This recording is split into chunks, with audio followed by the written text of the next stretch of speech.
Hindi mo kailangan ng title para i-perform lang yung safety procedure na meron yung isang organization. That simple act of picking those trash, it costs little, but it can save thousands of lives every day.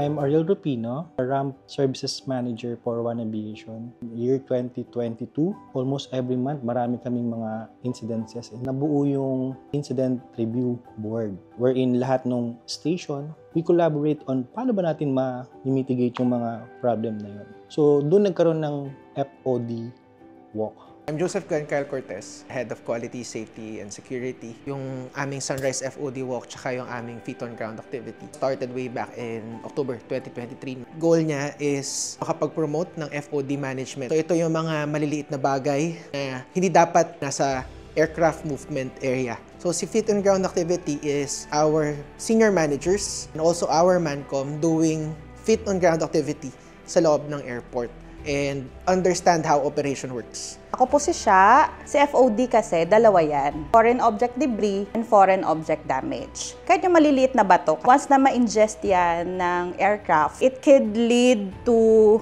a malfunction during the landing, during the takeoff, na makakapag-lead siya sa accident or incident, injuries. Pinaka-worst is fatalities. I'm Lordwin Gusto from the ramp operations. We have FOD before the aircrafts arrive, during the flight activities, and the pushback operations. It is a vital role wherein we can prevent any incident from the FODs. Doon sa isang tornilyo na yon na maligaw sa rampa and mapapunta siya sa engine, parang siya na din yung magiging main reason para magkaroon ng accident mismo sa ramp. Simpleng FOD can save life. My name is Saldivar Mendoza. On the standard and compliance, during the FOD or the FOG activity na ginagawa namin is more of checking the procedure. And second is to check also the consistency of the operations. So, maliit man na bagay kailangan, dapat pulido. Safety is part of our service. Naipapakita kasi namin dito na yung mga very small things can really lead to very meaningful changes. Binibigay namin dun sa mga personnel kung ano yung mga importance ng FOD walk. Integrity lang lagi. Once na alam natin yung procedure, pwede naman natin siyang gawin. I'm Eliazar Hermida. Pinaka-importanting bagay kung bakit na-sustain tong project na to, we have the support of the top management. Nakikita nila yung kahalagahan ng pagkakandak ng FOD walk. Pagka nahigop yung isang FOD, pwede siyang magkaroon ng cost implication, effect sa flight, and then turn around ng mga eroplano.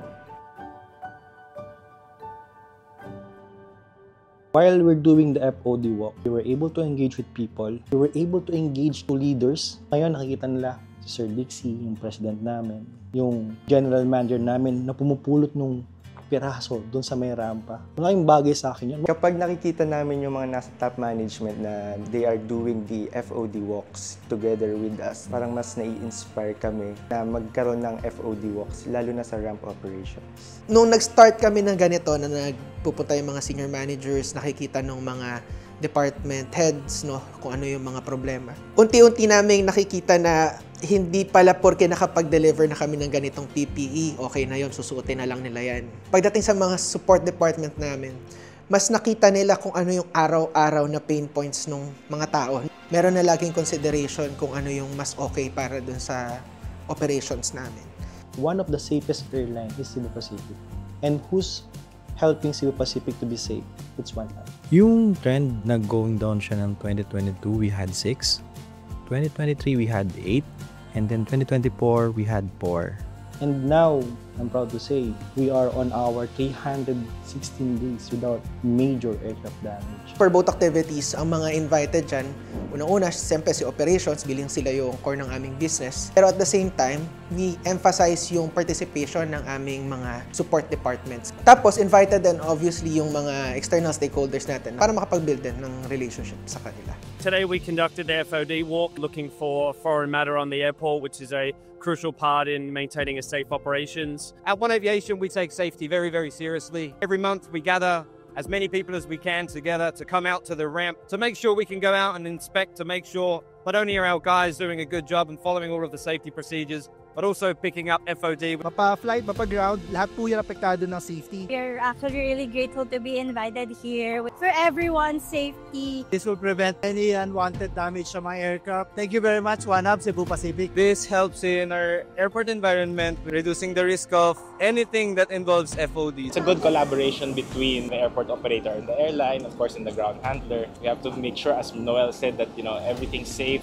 So what's important about the FOD walk, not just with One Aviation and Cebu Pacific, but with the other ground handlers and all the stakeholders in the airport, that we have to do our part. So if we can make sure it's a much safer environment for our flights and our aircraft.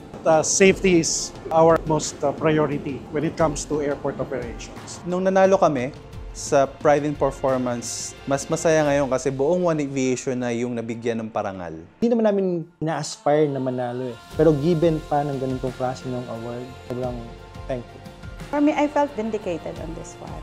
Para sa amin, sa safety, walang maliit, walang malaking ginagawa. Very fulfilling kasi parang isa ako sa nakapag-share and it could help motivate our people. Sobrang proud kasi na-recognize din kami ng Gokong Way Group.